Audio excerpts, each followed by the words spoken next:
It almost worked. It almost worked. But you were 4 seconds off, RJ, but that's okay. We're getting better. This is the Sports Den. It's RJ's fault. It's RJ's You're fault. just starting off Petty Friday with RJ's fault. Is RJ the producer? Yes. If you're the producer's job is to do what? Produce the show. All aspects of it, even Facebook Live, because he's technically in charge of the sound and the video quality. If it doesn't sync up, it's always the producer's fault. That's our. We did a countdown. You told us 30 seconds. I pushed the 30-second button, and then the music came on, and it was before 30 seconds. But anyways, this is the Sports Den, brought to you by thehumidor.com. Thehumidor.com is the go-to place to be able to get your cigars, your sticks for any occasion, holidays, regular days, Fuente Fridays, Macanudo Mondays. That's where you need to go. Macanudo is a cigar brand. That's where you need to go and type in Sports Den so you can get 20% off at checkout. Or go to ABC Fine Wine and Spirits. If you buy 6, you get a 10% discount there. At least your sales tax is covered a little bit more. But they are who bring you our show each and every day. And in particular, on Petty Fridays, if you're able to go to ABC, you reach up to that top shelf and get you something nice to drink. It lets the petty flow a little bit stronger and more bolder. I'm at Big Game James _36 to my right. Or however it looks like on your screen, is at Denny _Thompson, and it's been a wild week. I mean, it's a lot of pettiness, a lot of things. People are being petty about their careers. The NFL is being petty about some of their retired players. A lot to get into on this day, but the first thing that I would really like to get into is the pettiness of the Marlins. I guess technically they're not being petty.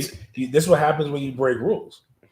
Yeah, I mean, listen, what the MLB is doing right now, if that's the plan, nobody's playing. What, if the plan is to make people ride the bus? No, I'm talking about they've canceled more games. Oh, yeah. Well, the team's over, what was it, 2 positives? Mm-hmm. I mean, how do you start a league and have 60 guys on a roster, right? And you get a couple positives and you cancel games? How do you know you're getting positives, right? I think they thought that they had this thing under control. How? Because that's what arrogant people do. How do you think you're going to control something without having a bubble, and you think it's safe? I'm just assuming, because we always talk about football, and then I'll let you get to the bus thing, but I'm just going to go on the assumption that at any given time through the first month and a half, no, cancel that because we're talking about 21, 22, 23-year-old guys. I'm going to go on the assumption that any given time through the entire season at the NFL level, half of the teams will have people positive. Half of the teams will have at least one person. All the time. Right. All the time. I'm going to go on that assumption. I don't think they should have canceled the game, but I think they should have. I mean, the decision to cancel some of the games. I mean, not cancel. It should have been a decision to quarantine those guys. That's a very simple solution. Well, the commissioner now, Rob Manfred, is telling the MLBPA that the season's at jeopardy. Mm-hmm. Warns that they may shut it down if this thing isn't better managed. Now, I don't know if that's just a warning shot to the players. I think that's just a warning shot. But, I mean, I'm going to go ahead and I'm going to say what I said all along. I don't think either side really wants to play. If you look at the way this whole thing broke down, this whole thing's weird. I just hope the NFL is watching and going, okay, yes, Jacksonville's going to have on any given week 1 or 2 guys test positive. It doesn't mean that we can't play a game with the other extended roster 60-something and practice squad guys. And I think that's really if the commissioner really had his stones about him, that's what you would actually just do. All right, you can't control your guys, fine, but you're going to have to. You have 60 people. As long as you can field what is a minimum of 20, you're going to be forced to play games. We're not going to give you any slack. Now, the difference, though, in Major League Baseball and in NFL, I may be wrong on this, but I know the NFL has built-in fines and punishments. Right. if you do certain things, like if you go out to a large gathering, you can be fined. You can be punished. I don't know if Major League Baseball has that. If they don't, maybe they need to get it. Because the only way you're going to hit these guys, like if you've already guaranteed a paycheck and they go test positive, they're asymptomatic, and they see everybody's asymptomatic, and they're out for 10 days, and they're still getting paid or whatever it is, whatever. The only way you're going to force them to stay home, and this is what we talked about with college the other day, is to fine them. Mm-hmm. That's it. And it can't be a slap on the wrist fine. It needs to be something significant. It needs to be serious. If you want the sport to play, not because I'm saying of how serious the illness is or the disease or the whatever the coronavirus is, but because you're so serious about actually playing the sport. Does that make sense? Yeah, that's fair. So I don't know. I mean, if that means you got to put their butts on a bus and put them on a bus. I think that's part of the fair. Like one of the things that sucks, that's a 2-day trip in a bus. Especially just make sure they get the good one with the good governor on it. That only lets them go 60, 65 miles per hour. They got to take their time. The only person that I think this sucks for the most is the bus driver. Like, should the bus driver have to have corona as well, so that he's not going that we don't infect a new person? I didn't even think about that. I mean, this guy didn't sign up for this. Make them drive themselves, and like that. I mean, that would make that would make the most sense. Like they should have been able to figure out how to get their own. But that is like when you're used to flying, like that's a quick trip on a flight. That's a long bus ride, man. Long bus ride. Bro, a 3-hour bus ride's a long bus ride. Yes. That's one of the hesitations that I have of coaching right now. Everybody's like, man, you should get back into coaching. Like you should know. No, I shouldn't. Like they want to make you ride the bus unless I'm the coach that can drive his own car to and from so I can get in and out of there. No, I want no parts of that or breaking down game film. I mean, we talk every single night on the Sports Den about, how positive we are about the return of football and all that kind of stuff. Baseball is single-handedly making my positivity go down each day. And it's not even like it's not like they got 10% of these cats with the case. It's very few. It's 2 teams, right? Yeah. 2. Well, now, so yeah, the Phillies didn't. But the Phillies are the ones they found out that people tested positive, right? Or who was the second team to test positive? Is it Milwaukee? So that was the game that got canceled. I'm looking it up now. I don't know, man.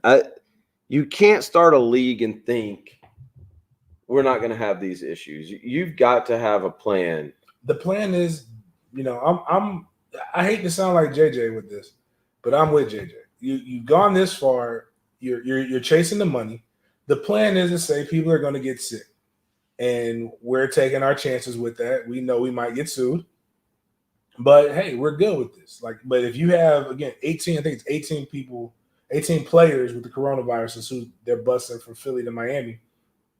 Those 18 players are off of my 60-man. Those guys are off of your roster. You have to treat it like it's an injury report. I agree. It's no more or less complicated. Are they doing daily testing? Baseball? Yeah. I'm not sure. Wait, what? Your guys.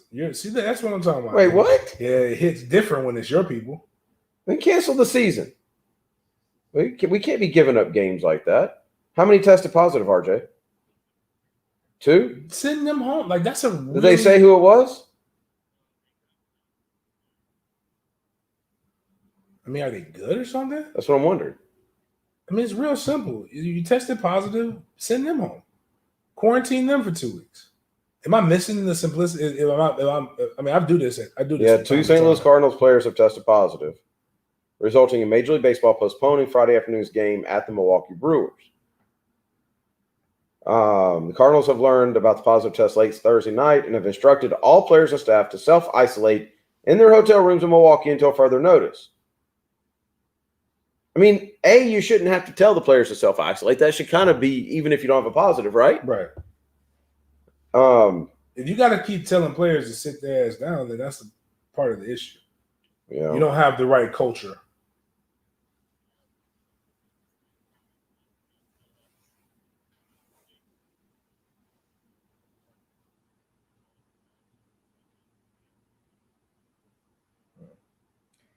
The 2 Cardinals players that tested positive were among the 29 around Major League Baseball.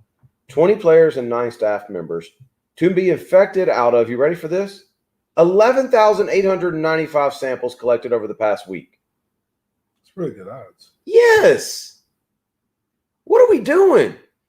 Being overly cautious. Put them in their hotel room, play the damn games. Yeah, the 2 guys, like that's just, if it's 2 guys, sit the 2 guys down, move it forward. It's annoying. It's annoying because now it's like you can't even get excited about the start of a season. The Jags, I guess, are kind of fully in camp tomorrow, right? So now everybody can touch each other, go out, hit, bang, or run around. Well, they got the acclimation period. Yeah, I mean that's what I meant. So so they're working. Let's say they get through that. Let's say we get through that and everything's looking good and rosy. I mean, the Jags have a couple of positives now, but let's say everything's looking good. You can't really even get excited because here a week ago we were talking about how great baseball was.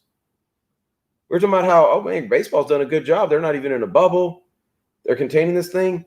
And if I would have told you a couple of weeks ago that, what did I say? How many? 20?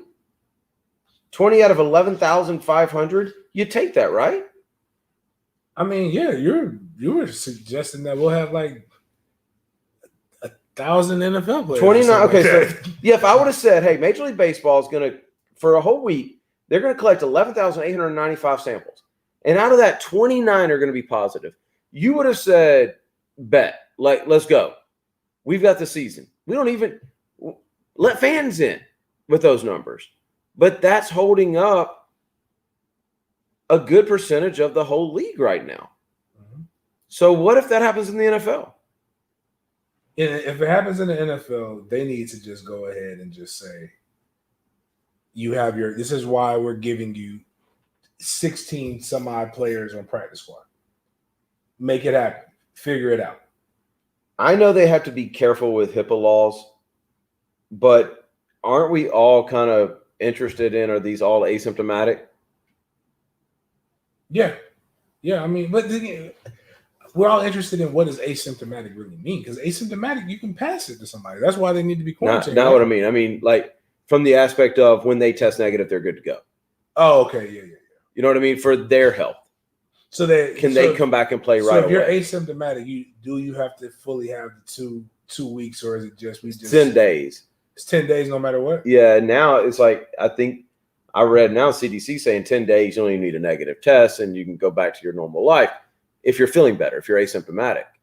I think that's big information for us to know, because if you're not asymptomatic, from what I've heard, you're going to be out a while with the shortness of breath, all that kind of stuff. But if these guys are asymptomatic and they miss 10 days, which in an NFL situation is 1 game, right, then that's no reason to shut a whole league down. Depending on when you get it, like, let's just say hypothetically, you got, like, the Jags played the Titans and Derek had it, and Derek gave it to Miles Jack. Just using names. I don't know how that would happen when we don't tackle Derek. Go ahead. No, because you shouldn't put your hands in other people's face. Oh. So when Derek's anyways, the point is that Miles Jack has a candle for this. Some probably with with lavender and witch hazel. Miles Jack is actually missing a great opportunity here. All the essential oils and building these COVID-killing candles? COVID-killing candles. Come on, Miles. Triple C's. That would be a K. Just make this. Go ahead. Make the KSC. But COVID-killing candles. But anyways, let's say Miles Jack gets it. He finds out on a Monday that he has it. Technically, Monday is a league day. Tuesday's your off day. Whatever, you go through the game, and then you miss that one game. Again, Monday is technically like a rehab day for most teams, unless you're playing Monday Night Football. Tuesday's a league mandated off day. Wednesday, you're back. That's what I'm saying. You really don't miss that. That's what I'm saying. You don't miss a lot. If all these guys are asymptomatic, this is a good test group for the NFL and for college football. If all the guys are asymptomatic and there's only 29 positives out of 11,800 tests, man, let's go. We've got a season coming. But for whatever reason, Major League Baseball is just completely not even pumping the brakes, slamming on the brakes, and their commissioners threatening that, hey, this thing could end. This is a commissioner that is just trying to. This is all leverage. It's all politicizing in a different way. It's politicizing about regaining the leverage over the players and not making people love the game. I can't get into outside of my likeness being used in a game against my will in a Mets game. I really can't get into the baseball. You're a cardboard cutout fan. I'm trying. I've tried this basketball. Maybe because basketball is familiar to me. This looks more palatable than whatever baseball is. See, I love baseball. I love the way it looks. I have no problem with it. I think baseball is one of the main sports that the fans don't play that big of a role in. I can't really tell any difference when I watch baseball. I don't think the fans play any real role. I think the fans' role is a figment of the imagination of the fans, and in what? Like in football, basketball, pro, not college. I'll give you college. It does make a difference when you're playing and it's rocking with 85 or however many Clemson has. You can't hear it. Like that is. I don't know, man. You go to the Superdome. You go to Seattle. Yeah, I mean, but it's still. But to that point, to your point, though, I'm not affected. The only thing that's messed me up is the NBA court because of the way they've got it set up. Looks small. Right. It looks really narrow to me. But outside of that, like I sat here last night and watched the Lakers Clippers. Really, I mean, outside of the interviews with the mask, I didn't think of it any different than a regular game. Like I'm still consuming it the same way. Same with baseball. Same with golf. Same with everything. I think football is going to be the one that is the most different out of all the ones that started so far. All right. Well, that's a good way to transition to the break. Interviews with mask and controversy with the COVID. Things that players are saying that get people going up. We'll talk about that amongst many other things on Petty Friday with the Sports Den, brought to you by thehumidor.com. We'll be right back.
changes nothing for me.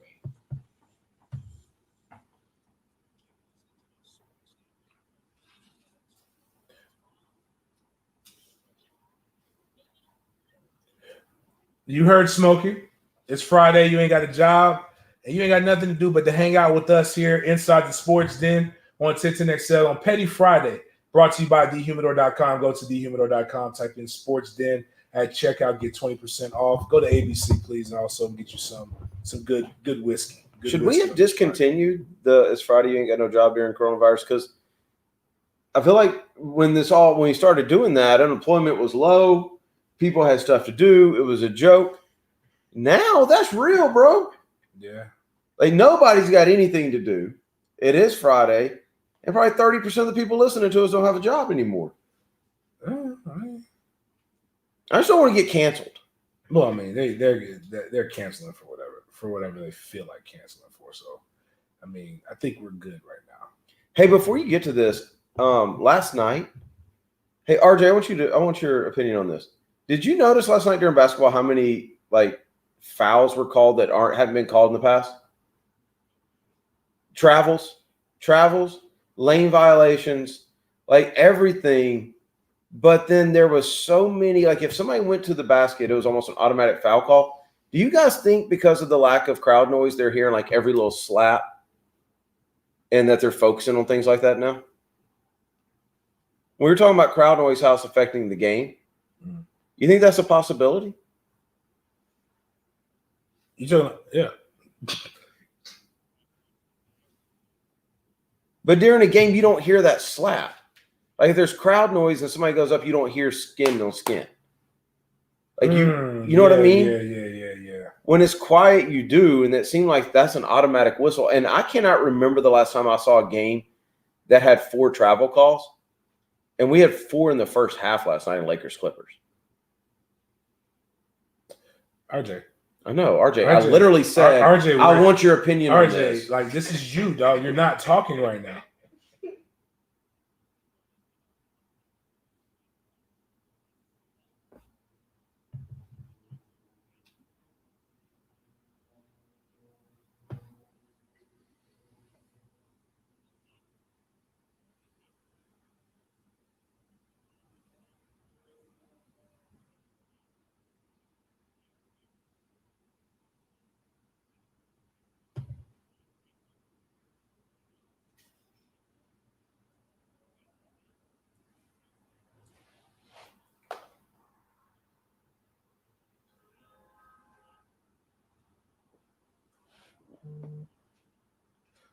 You know what?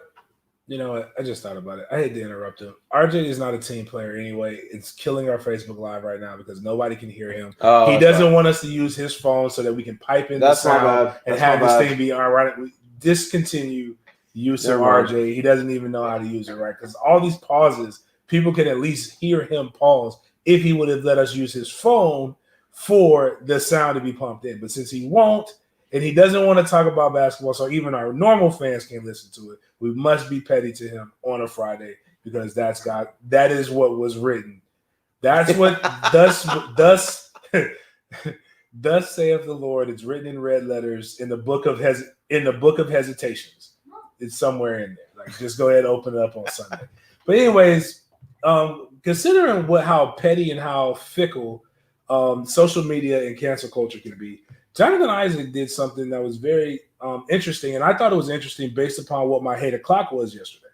My hate o'clock is essentially all these sports organizations doing everything except for what people have asked them to do. Mm-hmm. If you don't know, Jonathan Isaac took a knee. I apologize. Everybody else took a knee. Jonathan Isaac was the first basketball player, at least African American. I don't know if anybody else has, but no, he's the first. He's the first basketball player to stand up during the national anthem and not wear the Black Lives Matter. And not wear the Black Lives Matter. Happened today. It happened today. He was it caused controversy. And what he did isn't controversial in of itself. NFL, Colin Kaepernick started this. And a lot of black players stood up during the national anthem.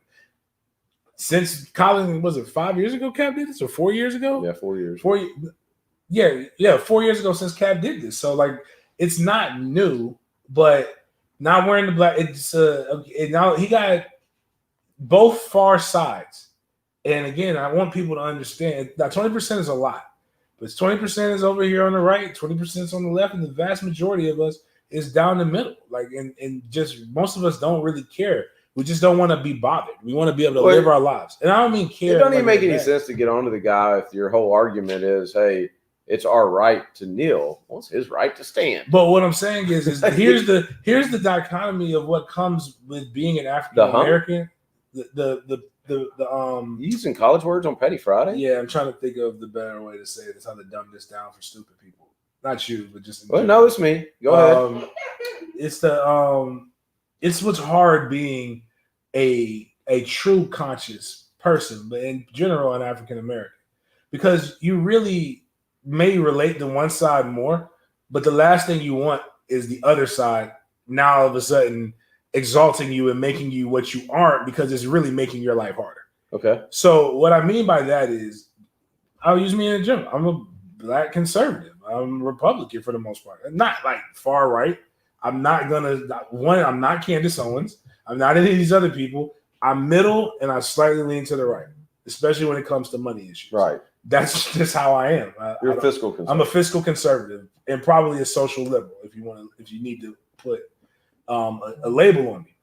But if I say something like, I don't care if you stand up during the national anthem, I don't want Buddy with the Oakleys and the Mossy Oak hat with the fish hook with some dip in his mouth saying, "That's right, James, go out there and get America." I don't want your support either. Why are you talking about all my family? Not your whole family. So anyways, the point is, I don't want the people. What do we do? Nothing.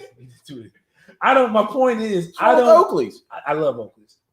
I don't want the people who are like, "That's right, he doesn't like Black Lives Matter." I was like, no, wait a minute. Pump your brakes. Slow your roll, dude. I'm just saying I'm not wearing the Black Lives Matter t-shirt. I also don't want people saying I'm not woke or I don't care without listening. And where it struck me is I was tagged multiple times because of the university that he went to. Like, me and him didn't go to Florida State almost a full generation in between each other. But you're responsible for him. But yeah, and like basketball doesn't even matter until recently. You know, you gotta remember, I'm the guy. We're the show that, you know. No, we didn't. James put the hit out. A hit out on a coach that he now loves. But so when I told the people, I was like, one thing I do know about Jonathan Isaac is it's different than wearing a shirt. It's different than making a slogan. It's different than supporting a quote unquote nonprofit. Here's a young man that puts his money where his mouth is. Like, he shows that Black Lives Matter with what he does with his money, what he does in the community. He shows that he is a man of faith. That's what he believes. And when he eloquently stated, you know, his path is what the Bible says. And I know some people who are like that. I don't necessarily agree with them. I personally don't care about him standing up or kneeling. I don't agree with his comments, but I don't disagree with them either. So, like, it's not something I'm going to argue about. But people immediately make a judgment call one way or the other without even understanding what the true facts are. And that's the problem with the way sports is consumed. Like, everything is consumed. We consume literally everything like it's sports, or not warfare, but basically sports. There's a winner and a loser, and that's just not what life is like. Life is way more complicated than a winner or a loser. But I respect what he's saying, and I actually agree, and I said that on this show last night. I am past the point of symbolism. It doesn't mean that I'm going to ridicule you or knock you for wearing a Black Lives Matter shirt, or even just like I wouldn't knock anybody or criticize them for wearing the Blue Lives Matter shirt or any of those things. But to me, if you want to show me that of which you speak matters to you by your actions and not rhetoric and not talking points and not trolling. Those are because that's really what it's all become as of late, in my opinion. Well, and it's going to become more of that, because the thing that made it such a hot topic with Cap was he was the only one doing it. And then there were a minority of people doing it, not minorities, but the minority of people knelt. And then you had the whole controversy about what are the owners telling the players. Man, now everybody's doing it. Right. Now it's like the script has been flipped, and where we're talking about the guy who didn't. Right. Like, so just like everything else in life, we're going to become immune almost to this, with the exception of the far right and the far left. Right. Like the act of kneeling doesn't change anything, is what you're saying. Well, it makes people aware of something. It makes people aware, and awareness is good. Like, we need awareness. Okay, but let me ask you this. We're all aware now, right? Right, that's my point. Like, and you can call me whatever. Like, they did it to Jay-Z made a solid point with his meeting with Roger Goodell pre-COVID, I guess, or before last season, when he was like, you know, we got the message. Like, we got that. Like, now it's time to, like, do. Right. It's time to do more. And it's more than just getting Colin. I feel like people are searching for that, though. It's more, yes. And I think that we're moving towards that. But like I stressed in Hate O'Clock yesterday, the NBA can get behind it, but NBA, put your money where your mouth is. Get behind it by creating well, maybe not so much yes. Get behind it and creating programs that help generate wealth in the communities in which you serve. Get behind it by helping create more front office executives. Not saying that you don't, but just helping guys be trained the right way. Because one of the things that I've heard, it's a very dumb argument, but it is an argument. It's like affirmative action puts unqualified people in positions. It's just not true. All affirmative action basically states is that you have to give someone like me or your wife or your sister or other races an opportunity. You don't have to hire us.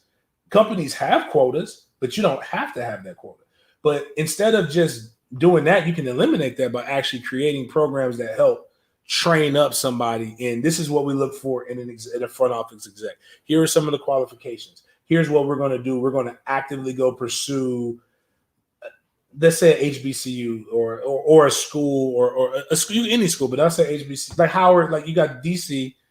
You got the Wizards in DC, or is that their Wizards now? Still, I was about to say the Bullets, but you got Howard. We're going to take Howard's sports management program, and we're going to actively take a group of those guys and let them have an internship to where they should be able to understand the ins and outs of that. And some of those things happen already, but I'm saying making more deliberate. That's what I want to see. If you still want to do wear your logo or saying on your shirt, and you're doing that, God bless. But if I had to pick one or the other, give me the action. That's just what I'm about. I was talking to somebody about this. Somebody called me about an internship 2 days ago. And when you get into sports, when you say, I want to work in sports, what you're saying is, I'm going to do a lot of work for a little bit of money. Mm-hmm. People think about the general manager and they think about these coaches' salaries.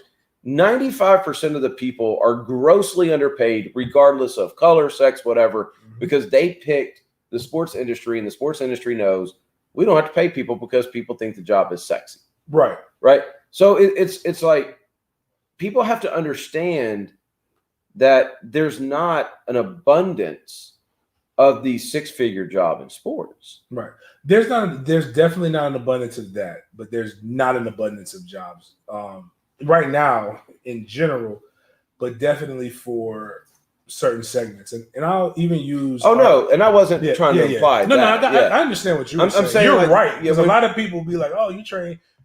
like movies are made like what we essentially do, personal training, make that look like you just making... You're making six figures living in a penthouse in the sky. Dudes out here posting on social media that make it look like they are doing that. They're not. I remember UNF had a sports physiology course or whatever, and the interns came and they did a class and they were saying, "Oh well, the starting salary of somebody with a master's in this job makes $65,000." I bust out laughing in front of that person's face. I was like, I can tell you without a shadow of a doubt, you're not going to make 65 out the gate. Yeah. He's like, well, what do you think I'm going to make? You'd be lucky to make 25. Like, you got to earn, like, nobody cares about all the funny letters behind your name. They care about who you trained. Mm-hmm. And now, which comes first, the chicken or the egg, but there's a bunch of guys who get to fame or have had to grind and give it away in order to get it in the end. And if I had to do it, which is what I used to always tell people, if this is how I got it, what in the hell makes you think I'm going to give it to you different? All I can do is give you the game and education. I can't just write you a blank check. Nope. And back to circling around about what you originally started talking about the kneeling for the anthem with Isaac. Yeah. Jonathan Isaac. The one thing that I'm irritated by this whole thing is judgments are being made on people as a person on whether or not they're standing or kneeling. Mm-hmm. For example, if I'm going somewhere and the national anthem is being played, I'm standing. People can judge me for that if they want to, but I don't think that says anything about me other than that's the way I want to approach the national anthem. It doesn't say that I'm not supportive of any of the movements going on. Right. Not like we talked about yesterday, not the Black Lives Matter organization, but any of the movements going on. It's not to say that I'm not trying in every little way that I can to help those movements progress. It's to say that I want to stand for the anthem. And that's literally all it says. Right. And again, that's what I wish things could just come to, because the problem comes in is when you take something that's innocent or something that I feel is right, and you take it and you manipulate it to fit whatever your narrative is for you. Yes. Whether it's for or against me. And I just think that the problem is before Jonathan even got an opportunity to say anything. Like I told somebody on Game Twitter. wasn't even over. I told somebody on Twitter, like, it's good for Jonathan if he gets a cut of this, but you can't buy his jersey right now. It's sold out. And that's why I told people, like, really, I think conservatives don't understand that they're getting played sometimes. Like, literally, they're just saying it just so you can buy the product, which is smart marketing, like, whatever. But before he even had a chance to say this, and all of a sudden, and before people even know what he stands for, he's your favorite guy because he stood up, and you don't even know why. Like, that shows how, and those are the same people calling people blind and dumb.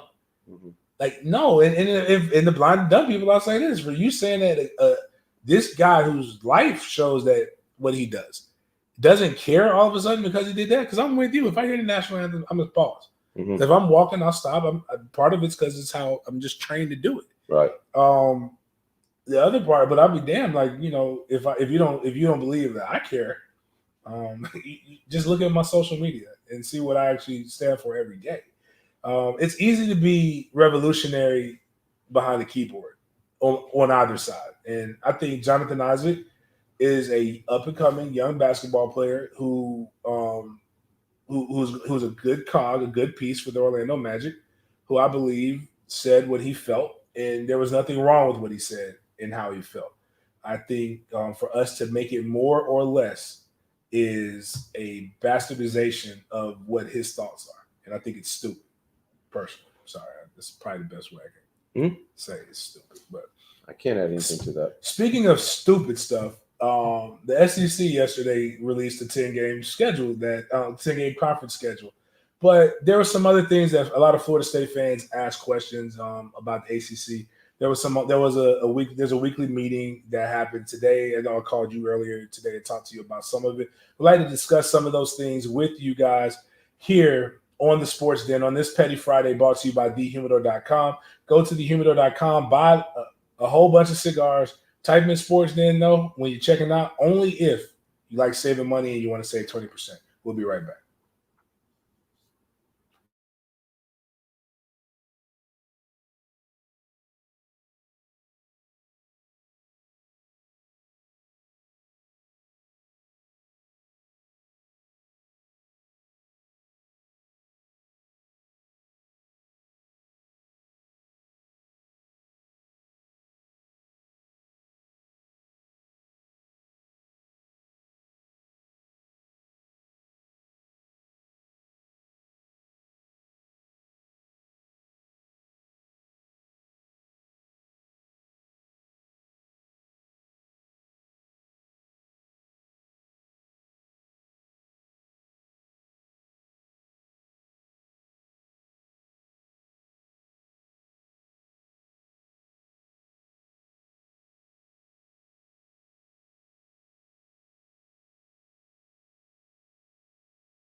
Are we?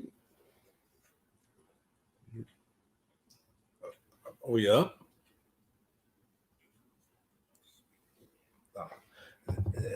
Didn't I make sure I mute us in between? Oh, he's been doing it.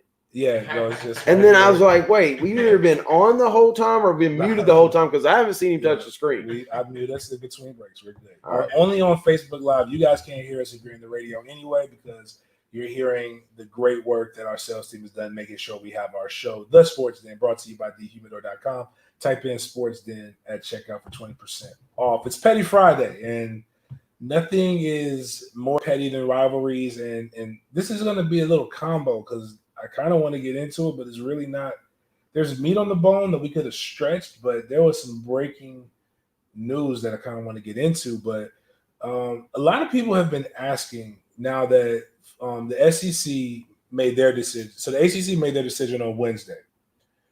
The SEC made their decision on Thursday about what it is that they're going to do with the future, and the Big Ten is going to make their decision sometime next week.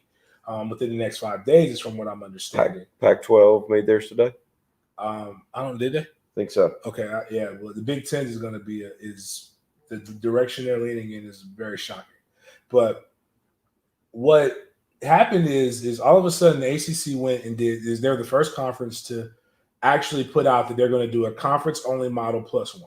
So 10 games +1, and then they had some stipulations where it had to be within your state. So there were some things that basically showed that the ACC was able to make some concessions for the big dogs in their conference to make sure that they were able to do something, even though the rest of the conference probably didn't really care. Like, who is Syracuse going to play in a +1 model? Who is Syracuse's rival? I wonder. I don't know. And I'm trying to think. Is it Hofstra? Would that be one? Like, but they might not even be playing Rutgers? Football. No, Rutgers is New Jersey, so they technically can't. That's not the same state. So anyway, so the point is that happened. They made that. SEC came and said, we're keeping it in-house, baby. And not mad at it. Will be a good way to protect their brand. Fast forward to this morning where, again, like I always, we've given you guys for the last few weeks some intel on the president's meetings that happened in the state of Florida. It's very interesting how President Fauci, whatever, the President F word, explicit. The Florida president. The Florida president and President Thrasher both were on the Zoom call today. A little bit of tension there.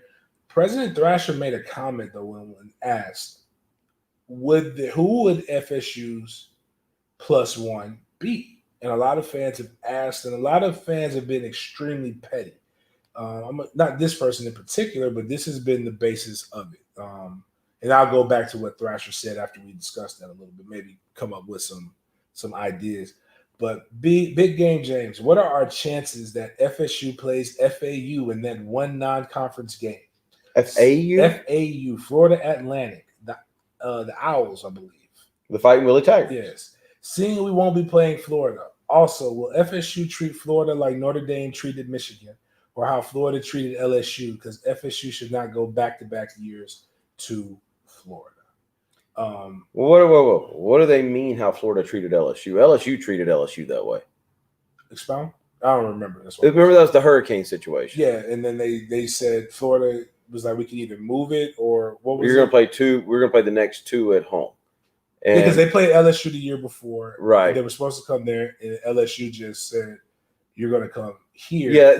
Play back to back. I just want to clarify that wasn't like Florida initiated that. I'll say this, though. Florida State should either play at a neutral site game next year. It should be at Florida State. Or it should be at Florida State. That's the easy answer. It should be at Florida State. And, that's fair. And that's the easy answer. But to FAU point, Florida State fans, take a step back and stop trying to be petty. I get it. Jimbo left Florida State. And I get why we want to be petty, but even that started. We kind of need to just chill and just keep it as a subtle troll. Tag just wasn't any good at his job. Some of y'all aren't very good at your jobs. You've been fired before, and your boss didn't hold that over your head. Just let you go about your little miserable life, and you picked it up and you learned your lesson. Tag learned his lesson, and he's $5 million richer for it over the next 3 years. Like, that's what happens when you fire a guy 21 games. It was 18 games into his tenure. Like, that's unprecedented, and the amount of money you're going to pay is unprecedented. That man is in Boca living his best life right now. And you guys take jabs at him every chance he gets. He didn't want to leave here. We kicked him out. So, boy, y'all better be careful going into FAU. But that's my point. Let's take a step back and not think about William Jerome Taggart that sucked at Florida State. Mm-hmm. And let's flash back to when William Jerome Taggart had a good quarterback, which he has at FAU. Mm-hmm. Had a good running back. Had a decent offensive line. I don't know much about the offensive line. Had some playmakers at wide receiver. Had some energy. Has coaches that he actually wanted. And has some coaches that have clout. The defensive end coach that they have, everybody in America loves him. The defensive coordinator he has, the only reason he's still not a Division I head coach is because he slapped the walk on. And if he didn't slap it's frowned upon? Yeah, that's frowned upon. Actually, in this era, they really would fire you. But back then, they really, if Craig James' son hadn't been locked in a room like the week before, and then you had him slap a guy, he'd probably still be the head coach. Like, we wouldn't really be. But bottom line is, he got some good coaches on the staff. Remember what he did to you at Florida State when he was at South Florida, Power 5 school. It took an iconic performance from a one Dalvin Cook to pull Florida State out and win that game against Jimbo Fisher, national championship coach, who is considered one of the best head coaches. He had to be in his offensive bag to beat Willie Taggart.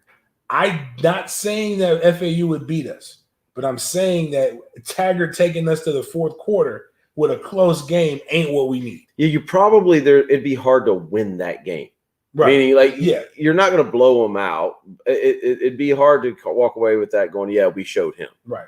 And ask Miami about FIU. Right. UCF, not who I want right now. Just really, to be honest with you. See, UCF, I would disagree with you on that. Now, I can't tell you what you want, but if I was Florida State, I wouldn't mind UCF.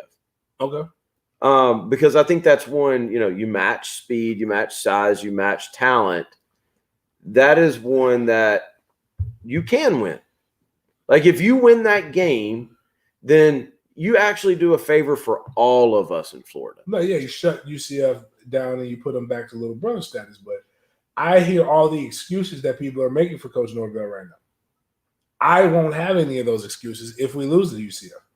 I am going to be livid. None of that's going to happen, right?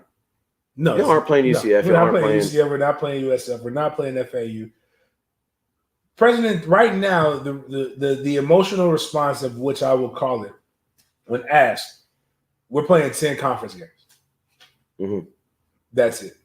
FSU is playing 10 conference games. That is what they're prepared. November 12th is the official start date for the ACC at this moment. November 12th. Not November 12th. I apologize. I got the date right. September 12th. September 12th. Okay. I was about to say, man. Yeah, we decided to push it back. The SEC said September 26th. We said, nope. We're going to one up y'all. We're only going to play cold weather games. But no, September 12th is when the ACC says they're going to play games.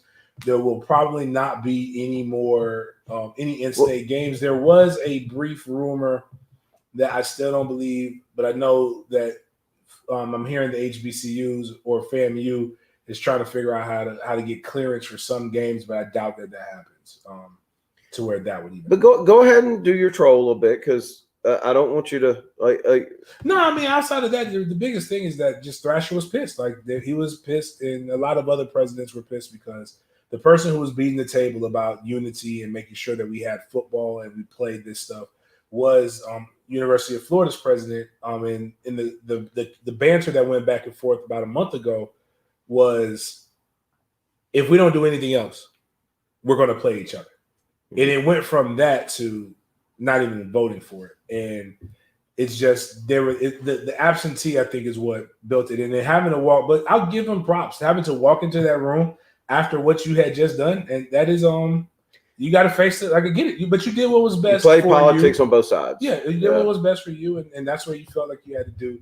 But it's nothing worse than this, because this is the absolute worst thing that could have happened. And the only good thing about the states up north is that most of the rivalries are in conference. So, or non-existent. Indiana football ain't rivals with Indiana State in football. Michigan and Michigan State are in the same Indiana conference. Purdue? Probably Purdue. Right. Ohio State ain't rivals with Ohio. Right. They so it doesn't even matter. And they'll never play these teams. Like there's nothing in it for them. But imagine if the SEC said that we're going to just say bump it, and we're not going to. We're really leaning toward not playing football in the fall at all. Everybody would change their mind. And right now, that is what the Big Ten has leaked out, and sources are saying, or they're being told to prepare for spring football. I believe it. I believe it. I mean, again, consistency. I've been consistent with this. I still don't believe. I'm not going to believe it till I see not even week 1 or week 2, but week 3, 4, 5, 6, 7, 8, 9, 10. That we're going to have football at the college level until rules change. The Pac-12 today approved a 10-game conference-only slate. Now, the way they worded this, though, James, is they wanted to begin September 26th with only conference games, no exceptions, because it gives them a lot of built-in flexibility. That's kind of what I was saying with the SEC yesterday is that way if you have to make up a game, you tag it at the end, right? It's kind of one of those things. But when you start seeing September 26th and you start hearing people talk about flexibility and makeup games, you're one step away from that conference saying, bump it, this ain't worth it. You're closer than what you were before when you thought it was going to be the end of August. So it wouldn't shock me at all if the Big Ten went that way. Yeah, so Pat 40 at BY Pat FORDE put this out at 8:18. Some Big Ten intel via multiple sources. League has advised members it still might not play this fall. Decision on whether to start camp on time will be made in the next 5 days. But with testing protocols in place, that is the expectation. Schedule release to be determined, fluid situation. And if that happens, that would be. I think they would get a lot of blowback from the other conferences. I think not just that, they're going to lose. It'll be a crappy brand of football. You weren't here. You weren't here last Friday. Mm-mm. So I had Mr. Wade on, Sean Wade. Them be very cordial, Mr. Wade, Sean Wade's father, and we talked about that. He said no. Sean Wade, who plays at Ohio State, is a projected top 15 draft pick. He said, nah, I'm out. Yeah, I'm out. Of course. But you'll have a ton of other guys. So Ohio State would be decimated. Does it mean they don't have talent to come back and get that? But and what does it mean for early enrollees? Are early enrollees now eligible to play? Because you are technically a student. I can't imagine they would be. But if it's because they can't play in a bowl game. Yeah, but a bowl game is not during the school semester. A bowl game is just before you start the spring. No, like when a kid goes to Florida, like last year, Anthony Richardson, they play a bowl game in January. Yeah, if school they can practice, they can't travel, they can't go. But hear what I'm saying. If school starts January 15th and your season starts January 22nd, you are a student at that school. You should be eligible. I wouldn't let my kid. I wouldn't. I agree with you. I'm saying, like, I 100% agree with you. But what are you going to do if you just sign a top corner and your best corner left, and now you have a void? You have 15 guys that left, and you have 10 early enrollees to fill the void. We talk about to your point, we talk about the Justin Fields, Trevor Lawrences, Sean Wades of the world, but that's not it. Mm-hmm. Tamron Terry would have a decision to make. The guys who came back last year at every program would probably be well served to just go, I'm out. Oh, yeah. Tamron Terry, Marvin Wilson, peace. Yeah, you could go Kyle Pitts at at Florida. Yeah, and the tight end at Miami. Right. I mean, it could change the landscape. Don't think of it just as Trevor and Justin. No, I was And that's what your point. Now all of a sudden you have right now you have 5 holes to fill. The guy from Virginia Tech, considered a first round draft pick, he's already said he's not playing due to COVID. Cornerback. I can't think of his name right now, but he said bump it. Like, these are guys that are gonna have to make business decisions. You are doing what you believe is in the best interest of your university. And it's ironic though it's ironic how it's changed. Because remember, like 4 years ago, if you left, it was more so 5 years ago. You didn't play in that bowl game and you made that business decision. Oh, you're a terrible person. You're not a team player. You're not thinking of what's best. But now essentially, this is what colleges are talking about doing. Essentially, effectively, not only doing that, but what are you going to do for the true 2021 season? What are you going to do? Are you going to have, or is it now you're going to just play spring ball? Are you going to risk your career by playing a sport, playing 2 seasons within a calendar year when it wasn't designed to do that? Can I ask you something on that? Is it really that big of a deal? Yes. Yes, it is. I mean, here's my body right here. My body through a college football season as a player. Off season, I'm great. I'm full. I'm healthy. I'm doing all these great things. I probably around, let's say, after the first game, you're in essentially multiple collisions, multiple car wrecks. My body is crap until Wednesday. Mm-hmm. Then I feel good on Thursday, and then I have to do it all again. So I keep doing this to myself. And then I use my sophomore year. I broke my hand and I tore my labrum. There's only one time that I can have. Well, I have the surgery for my hand right after the regular season, and because I had the 4 weeks for the bowl game.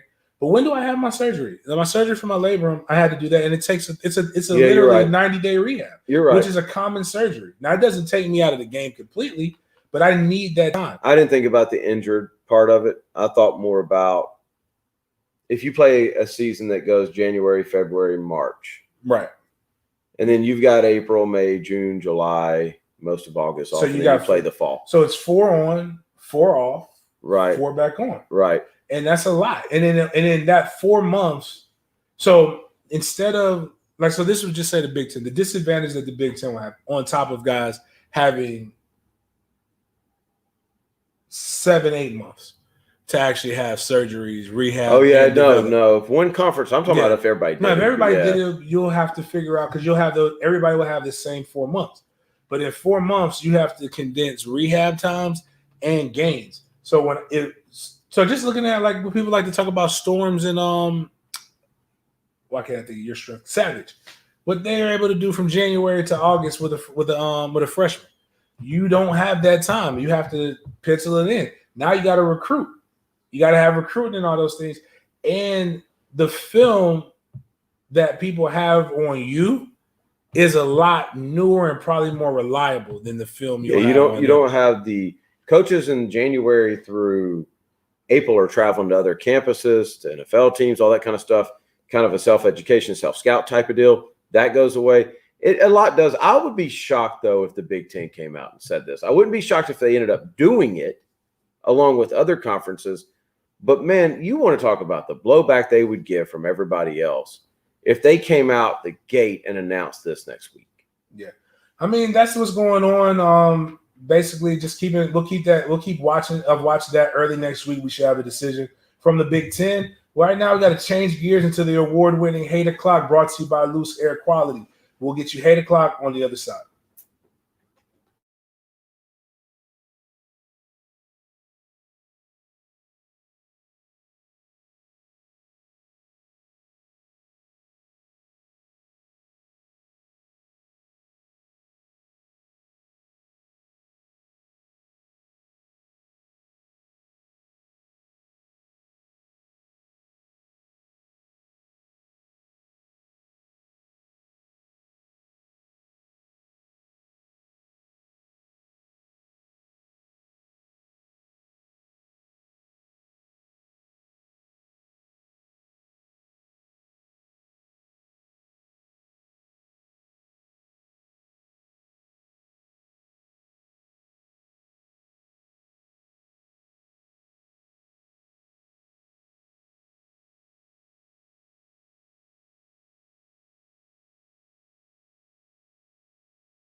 this man is so. I can't wait to watch the NBA 10 years from now when everyone's Giannis' size and playing point guard.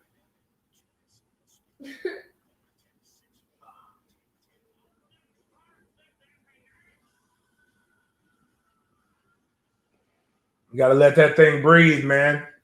It's like a fire. You gotta let that oxygen hit it, let the air hit it, get a good flame up. I was about to say Loose Air Quality, brought to you by Hate O'Clock. Hate O'Clock, brought to you by Loose Air Quality, LUCEairquality.com. Go check them out. They are the best in the business when it comes to checking out bacteria, mold, mildew, all kinds of stuff in your house. If you're breathing that in, you're gonna get a headache. You don't want that. It's not good. It's going to make you think you have the COVID, and you may even have worse side effects. So you don't know anybody else like that, but call LooseAirQuality.com or go visit them on LUCEairquality.com. They bring you Hate O'Clock each and every night. What you hating on, man? Right now, I'm hating on the situation with shoes. It says I'm supposed to have shoes delivered today. Okay. All right. Rich people problems. And I got an email saying they were delivered. They ain't out there. Oh, that's why you went to go. Yeah. I'm glad you said that, because I'm supposed to have some Air Jordan lows that I was supposed to have before my birthday. That should have been delivered. Did you order them from Nike? Direct from Nike? Finish line. Oh. Nike, if you order them from Nike, man, Nike's been having. They've been saying, but they said these were good, and I actually got like the tracking number, and like it's tracked all the way through, and then it just said destination scan, which is here, right? But it's not here. You may be doing the rest of the show by yourself while I go knock on my neighbor's doors. That's 2 pair of Jordans. Oh my god! Oh my god! What happened? I'm not ordering anything else to the finish line again. Well, it's the second time they did this to me. What'd they do? And they don't call you or send you a text message. Now I have to go check my account to make sure my money was refunded. Oh, yeah. They cancel your order. They take your money, but then they cancel your, and it's smooth. It's a slide. I got a message saying that, hey, your order should be here, blah, blah, blah. So matter of fact, on July 19th, thank you for your order. Your order should be here between blah, blah, blah days. And now, you know what? I'm not even going to I don't even know, because I really wanted those shoes. I fell for it. I let somebody talk me into it. Uh-oh. And I know I shouldn't. They were just like, hey, Finish Line is saying they have these shoes again. James, you should order it. And it's not even that much. They're like, because the lows aren't that expensive as the other J's. They're comfortable. You can slide in and out of them. And they had a different type of shoe. My buddy works at Champs. I had him go look out for me. Bro, I didn't even know Champ still was alive. I only know that because of him. I was like, yo, can you look out for me? I saw some shorts. I was like, yo, those shorts would be fire with these Jordans that you just bought. I didn't get them. Luckily, they didn't have them in my size. But I would have been mad if I would have had that. But they canceled my order. So now I'm going. I guess the joy is I should have, or I should have had. I guess last week I wasn't even paying attention. The money credited back to my account. So now I gotta go look. Frustrating. Oh, somebody just hit me up. Said Denny destination scan means it arrived and was scanned in at the facility. It's not at your house till it says delivered. You should be good. Okay. Yeah. But man, Andre, well, it says we delivered on the 31st, and today's the 31st. So that's you're not getting it, bro. If it's 9:00 at night, you're not getting it. They'll see you tomorrow. That's fine. I can live with that. I just didn't want to have to go knock on my neighbor's door and accuse them of something. So if you're trying to step out tonight, you're not wearing those tonight. No, I'm not trying to go anywhere. I just did. Yeah, I was fully prepared to go knock on all my neighbors' doors who I don't know. I don't know any. Actually, I know the one to our left. Nice, great couple. I know them. But the rest of these jokers, I've never met in my life. Okay. My hate o'clock is coaches. Time to go. All coaches? All coaches. Like, not all coaches, just football coaches? Yeah, football coaches, because we've gotten into this. College? Not with a name like Whiteout Whisperer. Huh? No, he is. He's a coach at Abilene Christian. Abilene Christian, okay. Great facilities, by the way. Yeah, Coach Dante Ellington calls himself the wide out whisperer. The wide out whisperer? Yeah, so I'm assuming he's a wide receiver. Okay. What's this guy's name? Dante Ellington. Okay. His Twitter handle is at wide out whisperer. He posted this 20 hours ago, and it's along the lines of, and it's only small school coaches that pulled his BS, and guys who are trying to get Twitter likes and retweets. You know, this is like the coach says, man, if I look at your Facebook profile, your Twitter profile, you got a bunch of curse words on it, I'm not going to recruit you. Yeah, whatever. It's the guy that says, if you're listening to that hippity hop and bop, I'm not going to do this. I'm not going to say and suggest, because I don't know. I think he played. I hope he played. Maybe he didn't. You don't have to, if you're a coach, you don't have to have played. Okay. What did Dante do? He said a lie. A lie. Okay. Big lie. One, Deion Sanders has a famous quote. And Deion does this mess too. It bothers me. You look good, you play good. You feel good. You feel good, you play good. Mm-hmm. If you play good, they pay good. Mm-hmm.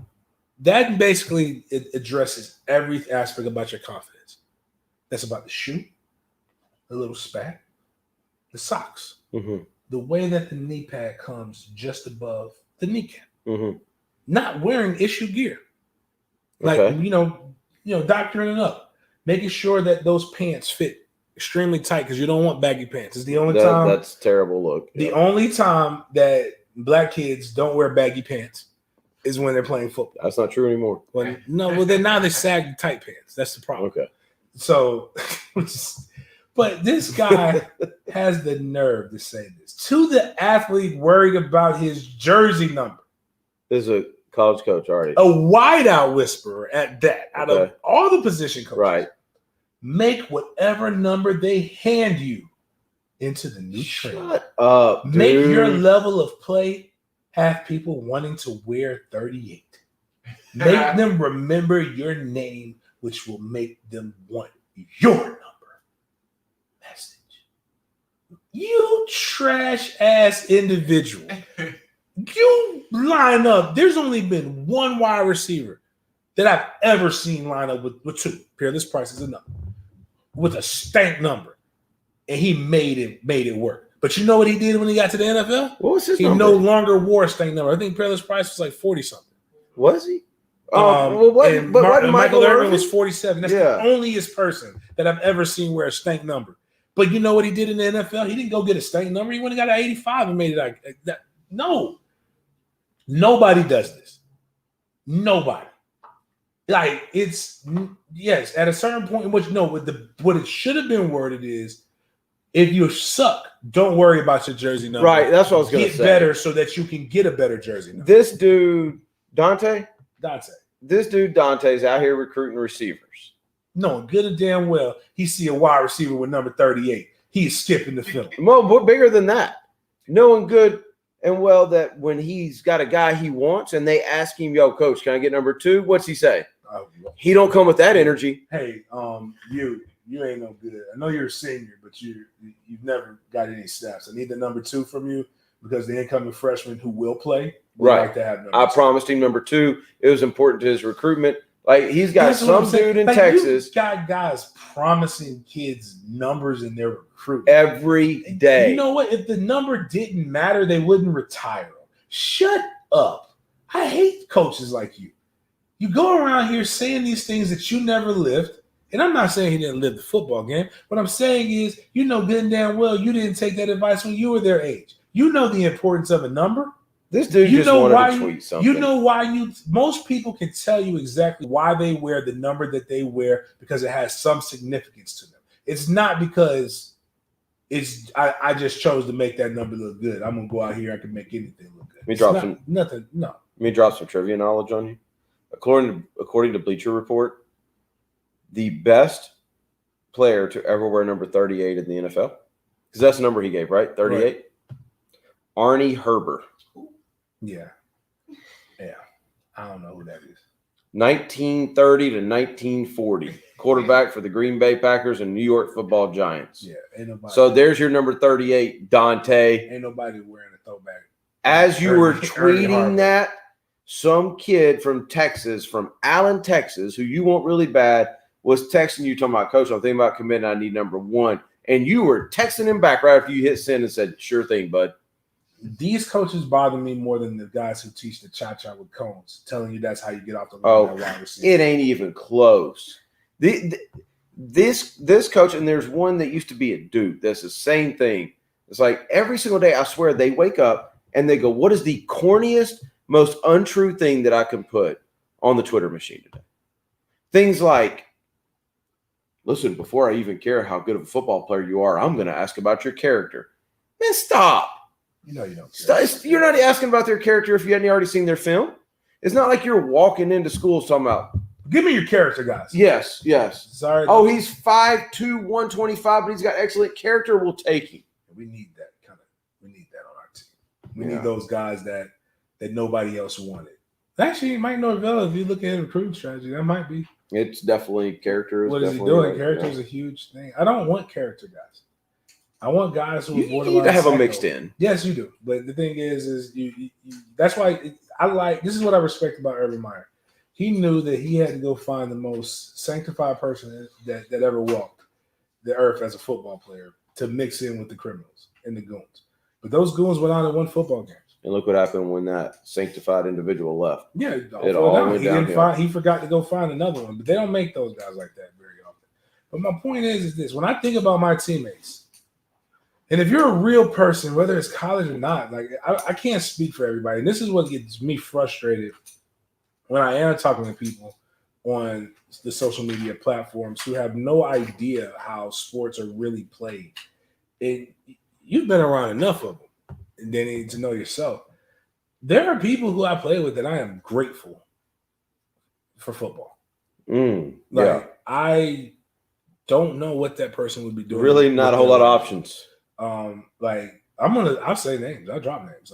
I had to name Roger Bunkley, great NFL player, doing tremendous things now. Like in an investment world, made a lot of money in the NFL. God, if Bunkley did not play football, like y'all could be robbed and you would give it up. I promise you. Like Bunkley, here's story time. Our freshman year, we had freshman two-a-days. Bunk was the only D tackle we brought in 2002. So during that freshman two-a-days, you work with your position coach for 18 periods. Okay. That's it. Like 18, each period is 5 minutes. You don't have no break, nobody else. It is you and that coach and all his wrath. He is trying to get other you than prepared. stretching, basically. Like, so flex is 2 periods. No, 3 periods. And then you go individual, team. And I don't know if you realize it ain't very much team when you only got. Right. And I think we only brought in like 17 guys. Blunt was in his locker, and my body shut down. Like they had to drop me in the ice bath. So I'm finally coming to. It's about 9:00, and I'm just trying to get out of there because I got finals for spring. For summer classes. So I'm walking. I go to my little locker, do my stuff right there. Boom, trying to get some clothes to wear, and I'm hearing a conversation to my left in the lockers, and it's Bunk. And this is before Bluetooth. This is before, even the earpieces that you can plug into your phone. To be honest with you, I don't even know he had a cell phone. Like, this is before everybody had cell phones. Okay. So Bunk's over there like, hey, man, I can't believe he was talking to you like that, dude. Yeah. And I talk to myself. It's when you answer back in another voice. Oh, no. Is when I started to get worried. He's like, hey, man, I can't believe you're talking to you. I know, dog. And he turned his head. And he was looking like, I'm like, who are you looking? Who was that over there? I know, dog. I can't believe he must not know who you are, man. I choke slam him like, yeah, man, but you kind of need this and blah, blah, blah. And I promise you, so I'm here and I'm looking and I'm like, if I turn, he gonna notice me. And I don't like the tone that he's taking with himself. And I'm 215 at the time, don't care about fighting nobody at all. But there are times when you have to realize, is the tussle worth it? At the time, and your body just shut down. And what was he? He's 6'4", 315. Yeah, that wasn't worth it. It's just there was more risk than reward. It's a lot, and there is nobody in this locker room. It's just me and him. So, and you were going to fight 2 of them because apparently you had 2 people talking. That's like, I'm not even 100% sure that there's nobody else over there. I'm assuming that he's talking to somebody else, that he's talking to himself. So I start backtracking, like because I'm afraid to turn because if he might see me, even though I'm walking backwards, and he could probably still see me. But I feel like if I look straight ahead and I just walk backwards until I get out of there, he can't see me. You hit a back pedal? And yeah, man, that's just. But again, like I said, I pray and I thank God that he is, he played in it. He got a chance to play in it. If y'all heard the doorbell, I think my shoes That's are your here. shoes are here. So there we go. But you got anything else? No, man. Well, I'm hate free right now. That's 8 o'clock. Now that Denny has gotten his shoes, he's really, really good. And he feels like he can take a breath of fresh air, a deep breath. If you can't take deep breaths in your house, you need to call Loose Air Quality or go check out luceairquality.com. They're there for any kind of mildew, mold remediation, all those different things. Hit them up. Let them check it out. Great people. They bring us 8 o'clock each and every night. More of the Sports Den with Petty Friday coming back to you after this.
Petty Friday, more bad news for fans of college football. Jeez. If you're a fan of the ACC and you don't really like football, but you have a kid that likes the pageantry of the band, not anymore. Jeez. Sideline bands this fall. Why are you so mean about that? No bands can perform. No, sorry, band geeks. You cannot pass go. You will not collect $200. Jeez. Why are you so happy about this? I really like the band. I don't like. I'm very upset. What did you get dumped by a band girl? No. Is that what happened? Not at all. Because there was some joy in your voice in that. No, it was just funny. You can't fake that. It was just funny. Like I just like because band people. So that was an ACC decision? Yeah, ACC said. Doesn't that seem like it'd be a school decision? It should be, but bands don't bring money. North Carolina, like again, schools are. I want the band there. Like I don't understand why you can't have the band there. If you're gonna have an empty stadium, you can social distance some jokers, and I want to hear the band on the TV. Different type of energy. One of the things that I was looking forward to, especially if this would have been able to get done, like if FAMU, which it would be anarchy in the city of Tallahassee if this did happen, because of things that happened a long time ago. But it's business now, and it really doesn't matter. But like you're going to get drummed. I'm sorry, FAMU. I know you believe you could beat Florida State, and I agree with you. Watching the film and watching the games, you should believe like you can beat Florida State, but you will get beat by 75 unmercifully. And because pride is on the line and a lot of those things. And it's better to have a what if. Like it's better to have the one time your little tight end beat a DB in a one-on-one drill. It's better to have that and say, I should be there than to actually have to interact in a game where there's wolves. But if that game happened, do you know what FAMU would bring across the tracks? Yeah. The marching 100. And also the band and also the dancers and all these other things. And this is when I love playing the liaison, the person to explain to the pilgrims what is going on. Because when we played Alabama State last year, it was a lot of talent. And there was a lot of guys, it was a lot of men who didn't know that Black Lives Mattered until they saw Alabama State's dancers. And their whole thought process changed a little bit. And they were like, is it okay to say, that's what they're there for. It's okay. Okay to what? Like to say, man, this is nice. Oh. I'm like, man, dude, it's that. So they're asking your permission? And then somebody woke brother came across on the wrong Twitter and was just like, they have a name.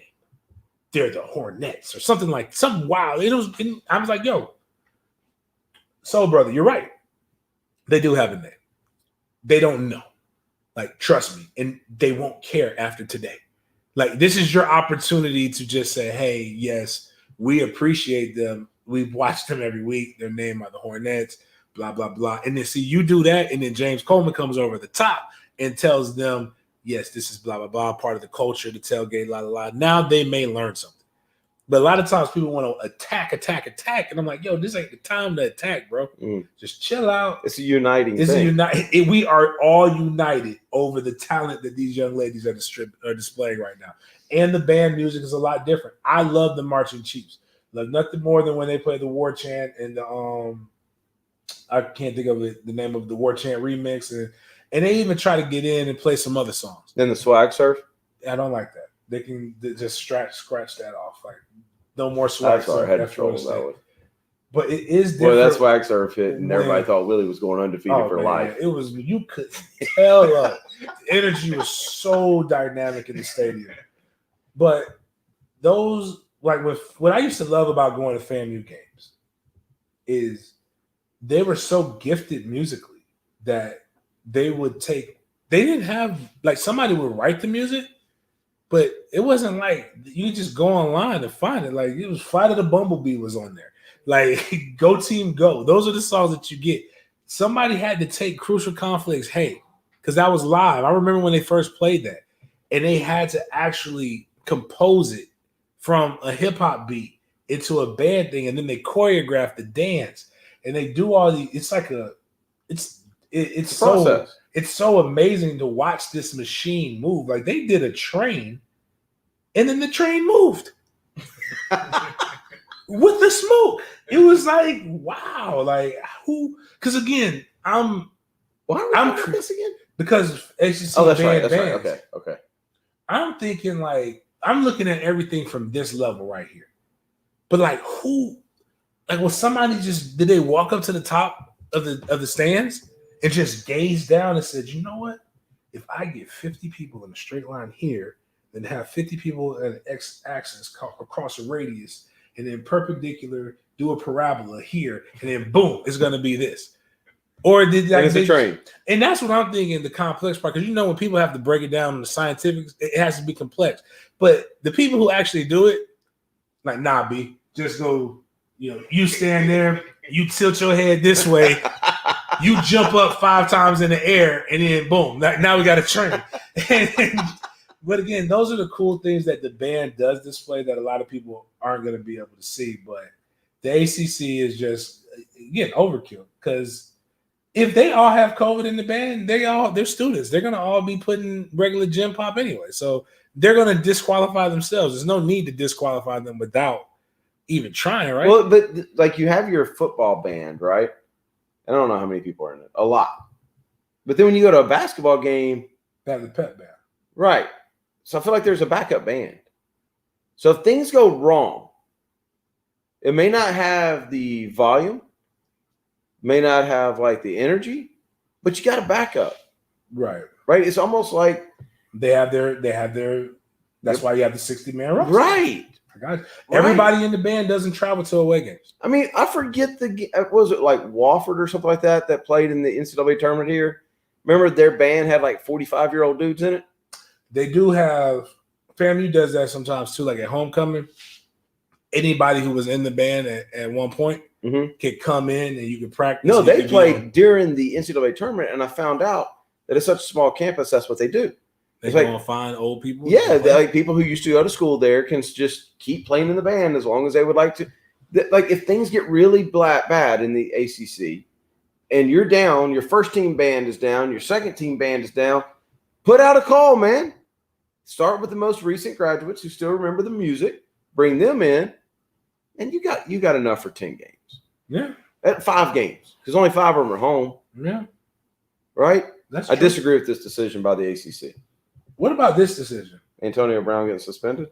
8 games. Thought he retired 3 times. What exactly is he being suspended for? Because he's an idiot. I got that part. That's not illegal. Being an idiot is not illegal. He's done a lot of illegal stuff. I mean, it's the personal conduct policy. I mean, I don't know. Maybe when he cussed out the cop, maybe when, that everything that's been on video.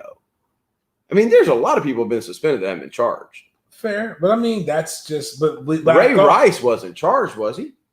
No, but he actually knocked his old lady. It actually, not even just the knockout part. That's really, really bad. The cold-blooded part was when he dragged her into the. No, gotcha. But I'm just saying, like, the charge part is. Yeah, it's not necessary. But they did in the new CBA take that ability away from him. I don't think anybody though was going to fight for Antonio Brown. Yeah. Well, I mean, Lamar might. Lamar said he wants him on the squad.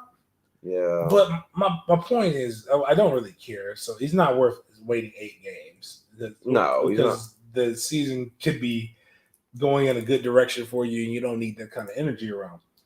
But I mean, he did make a statement a couple weeks ago that the NFL has done an investigation. They did not release any of the results to the investigation. They're being extremely petty, and this is great on a Friday. I mean, it's NFL not. Is being extremely am I petty. Supposed to believe that he didn't know this was coming when he retired for the third time? He had to know his suspension was coming. Right. He just didn't know how long. He probably, again, didn't know exactly. Oh, I know what I wanted to ask you. Are you on the Jimmy Smith bandwagon now? Yes, I am. I'm on the Jimmy Smith bandwagon. I saw you tweet something about this. After doing after doing Jaguars today, for 3 days. The first day we were talking about stats and Jimmy's stats came up, and then I looked at Jimmy's stats compared to, I believe it was Michael Irvin. And in 2 less years, and with him being 2 years, not even that guy, he has more touchdowns and more yards. Does he really? Yes. And now Michael Irvin was on 3 Super Bowl teams. Right.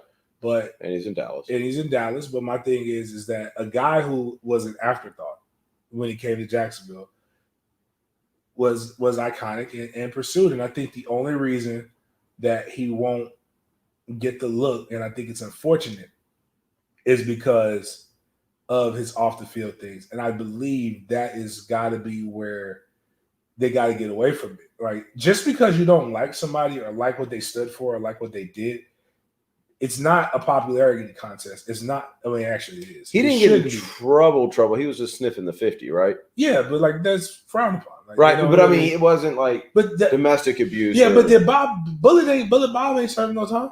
Did he? Wasn't there more than just drugs? I don't know. I don't know. I don't know. He got in, right? He got in like the last possible time that you can get in. Right. Yeah. I don't know. But am I right on that with Jimmy Smith though? There wasn't anything. Like most people really liked him outside of that. And I think, but when I look at his stats, he's really, really good. I don't Bro, he was so much fun to watch. He was that team with him and Keenan McCardle and Fred Taylor and Brunell. Like, it was so much fun to watch them. It was because they played in Jacksonville and because they lost in the AFC Championship twice and didn't get the Super Bowl. It was very similar to what St. Louis was doing with the Greatest Show on Turf. Mm-hmm. Like, Brunell never had the yards that Kurt Warner had, but it was like they, at any given minute, any given second, Fred Taylor could take off for a 90-yard touchdown. Any given second, Brunell could roll left and you'd see scramble drill and nobody could keep up with Jimmy Smith down the sideline. Like, it was a lot of fun to watch. I wish you'd have been a Jag fan back then and not just know the misery of now. Yeah, I mean, I try to explain to people one of the cool things about people who are Jags fans. You guys are in former Jaguar players. I've never seen this before in my life. I've never seen a situation where guys can walk around and be treated like gods for stuff that they did like 20 years ago. Like, and some of the guys I get a chance to kick it with. I've played poker with Big John before. Phenomenal person. I still think I watch my tone around him because I saw the video. Right. Where he has to taste his blood before he hurts people. And that's just, again, it's not a fear. It's just a calculated risk. Do I really want to get into a tussle with that person? That's a big boy. That's just something that you just don't. No. Like I told when I first. It's not a fear of stupidity. Right. It's but what I was explaining to some of the young Jaguar players, I'm like, the fans' love is so irrational that if you just provide them wins, you'll never have to leave this city. Mm-hmm. Like, it's a city that remembers long snappers. It's a city that remembers second string offensive linemen. Oh, think about the kickers in the franchise history. Now the kickers, you actually had some really good ones. Yeah, you had Scobie, you had Hollis, you had, and now you've got Lambo. Yeah. So I mean, you've had some good ones, but my point is, it's like nobody remembers the long snapper. Nobody remembers the second string guy. And if you win, that's you, and your kids can have a great life. But that's why I'm on the Jimmy Smith bandwagon. I'm all for it. I hope he gets a chance to see it. So that's it for that one. We'll finish this all up with Petty Friday, the Sports Den. It's basically an extended 8 o'clock. We'll be right back. I was like, damn, we're doing 8 o'clock again.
Did he play somewhere after high school? Both. Then went to Orange Park. After high school. Nebraska. But I kicked out.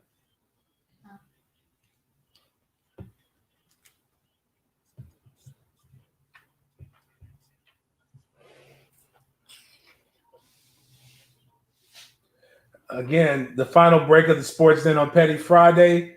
Appreciate you guys joining with us all week. Make sure you check out A Week of Hate. RJ, make sure you please put A Week of Hate up there if you don't mind, as well as our show on Sports Den SoundCloud. RJ, are you following me? Thank you. I appreciate that because you forgot to put our show up on our SoundCloud. I hate to end the show on a bad note, but can I mention this? What? So one of the best athletes in Jacksonville history, a guy by the name of Robert Pollard, my age, played at Bowles, played at Orange Park. And I mean, I say best athletes, like if you ask anybody my age who's seen Tebow and everybody else come through here, and you say, who's the best athlete in Jacksonville to ever play? A lot of answers would be, oh, Robert Pollard. I don't know why, but he passed away. And Robert was my age, so we were the exact same age. I'm just seeing this. So the only reason why I mention that is a lot of people listening. If you're from Jacksonville, you know that name. And I'm just now seeing that Robert Pollard has passed. So that's terrible. Yeah. Yep. And I guess my bad for ending the week on that. Well, all right. And sorry. Rest in peace. Hope you guys have a good weekend. Join us on Monday here, the Sports Den, from 8 to 10 on Monday. Hopefully a lot of good stuff will happen. Enjoy sports, basketball, all the breaking news with football, baseball too. Is hockey coming? Hockey starts tomorrow. Hockey starts tomorrow. Probably some golf. That's a lot to choose from. And get out there and spend some time with your family and avoid the COVID. Y'all have a blessed weekend.